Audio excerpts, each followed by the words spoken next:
4 सालों में 15 अरब हमने किस तरह क्रॉस करवाना है।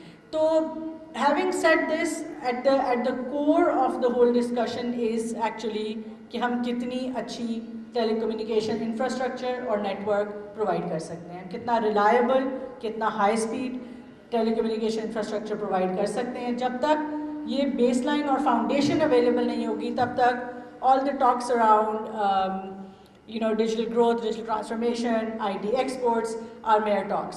So if you want to really walk the talk, the basic problem and challenge to solve is basic high-speed connectivity.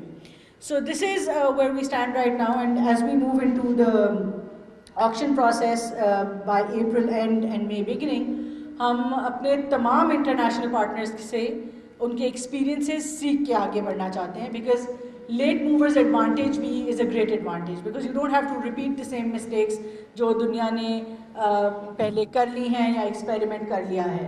So you learn from other people's mistakes. अभी हमारी जिन मेरे डिप्लोमेट्स है या दुनिया में कुछ मुल्कों के ममालिक के रेगुलेटर से बात हुई, वहाँ से सिंपल कॉन्वर्सेशन से इतनी चीज़ें सीखने को मिलती हैं that you know what are some of the obligations जो हमें डालनी चाहिए, इसका हिस्सा बनानी चाहिए इस पूरी ऑक्शन का, वो कौन सी ऐसी चीज़ें हैं जो हमें ईज आउट करनी चाहिए, and the larger conversation around revenue versus growth. So should we look at the auction in terms of a revenue measure for the government, or should we look at this auction in terms of a growth measure when it comes to the IT sector development? So that's a huge debate that we're looking at. एक point पे हमारी $39 million per megahertz की auction हुई। आज क्या हम उस वक्त पे खड़े हैं कि इतनी महंगी ऑक्शन हमें करनी चाहिए? अगर हम इतनी महंगी ऑक्शन करते हैं तो क्या हमारी टेलीकॉम सेक्टर की इतनी हेल्थ है कि वो बाकी के इंफ्रास्ट्रक्चर में इन्वेस्ट कर सकें ताकि वो एक्चुअली 5G ऑपरेशनलाइज हो सके? सो वो दुनिया ने कौन से ऐसे मॉडल्स अपनाए हैं जहाँ पे the 5G auctions and availability of 5G and enablement of 5G has actually spurred growth as opposed to looking at it as a short-term revenue measure. तो वो उसको जो उर्दू में एक मशहूर मिसाल है कि वो सोने के अंडे देने वाली मुर्गी है कि आपने मुर्गी हलाल करनी है या आने वाले वक्तों में उनके वो जो सोने के अंडे हैं उससे फ़ायदा लेना है। तो हमने दुनिया में देखा कि 5G की वजह से आगे जैसे जैसे हम बढ़ते जाएंगे तो ऑलमोस्ट 1.3 ट्रिलियन डॉलर्स की प्रोजेक्टेड है जीडीपी में globally addition by 2030, and so do we want to be a part of that growth? तो ये एक डिस्कशन है। ऑब्वियसली हमारे लोकल चैलेंजेस हैं, हमारी लोकल रूल्स एंड रेगुलेशंस हैं जिनको हमने देखना होता है, जिनका ख्याल करना होता है। मगर हमारे पास इस वक्त BTA ने एक इंटरनेशनल कंसल्टेंट भी हायर किए हुए हैं who is doing a complete survey and detailed research on 5G readiness, and also looking into the future prospects as to दुनिया में क्या क्या वो इंटरनेशनल बेंचमार्किंग है, what has Vietnam done, what has Brazil done, what has Malaysia done, and this is one of those conversations that we're here today for, कि how do we create those wins out of these decisions and actions that we take, and we don't really end up in another conundrum where we just look at it as a revenue measure and then end up with no availability of 5G or investment in 5G infrastructure when it comes to Pakistan. एक और जो बहुत important hindrance है पाकिस्तान में जो हमें नज़र आती है 5G के हवाले से, वो हमारी फाइबराइजेशन है।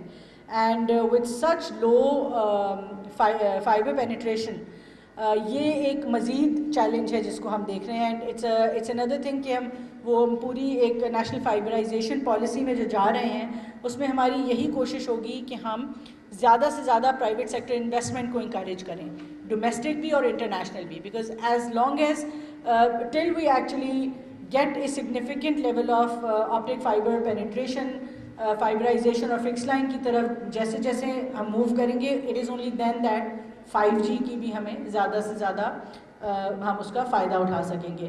तो देयर आर सम चैलेंजेस बिल्कुल हैं इस वक्त। पिछले चंद सालों में मैं पहले भी कह चुकी हूँ, क्योंकि पाकिस्तान जो है वो एक आज से 2 साल पहले डिफ़ॉल्ट के दहाने पे था, तो ऐसी मुश्किलात थी कि हमें डॉलर रिपेट्रिएशन के इश्यूज़ थे, हमारी LCs नहीं खुल रही थी, एंड एज अ कॉन्सिक्वेंस जो इन्वेस्टमेंट थी टेलीकॉम इंफ्रास्ट्रक्चर में, वो हमने पिछले 3 से 4 सालों में बिल्कुल नहीं होते हुए देखी. But alhamdulillah, as we've stabilized today with lowest inflation in over 9 years, 2.4 पे इस वक्त इन्फ्लेशन है, पॉलिसी रेट 23% से 12% पे आ गया है. ओवरऑल एक्सपोर्ट्स को हम ग्रो करते हुए देख रहे हैं, स्टॉक मार्केट स्टेबलाइज हो रही हैं, इकॉनमी स्टेबलाइज हो रही है. तो इन तमाम चीज़ों को देखते हुए हमें उम्मीद है कि आने वाले वक्तों में we will see relatively more confident investors, domestic and international, when it comes to telecommunication infrastructure investment. And that is going to be critical for any foundation that we want to build for the digital growth and digital transformation of the country. So having said that, I would want to once again like to thank the team from Malaysia who's here and congratulate PTA on hosting this event today and the training sessions that are happening over the next couple of years. And we're hoping that we'll be able to make the most out of this effort that has been put in, and we will be able to gain that late movers advantage. We'll learn from Malaysia, we will learn from how they've been so successful in the digital world that they are today.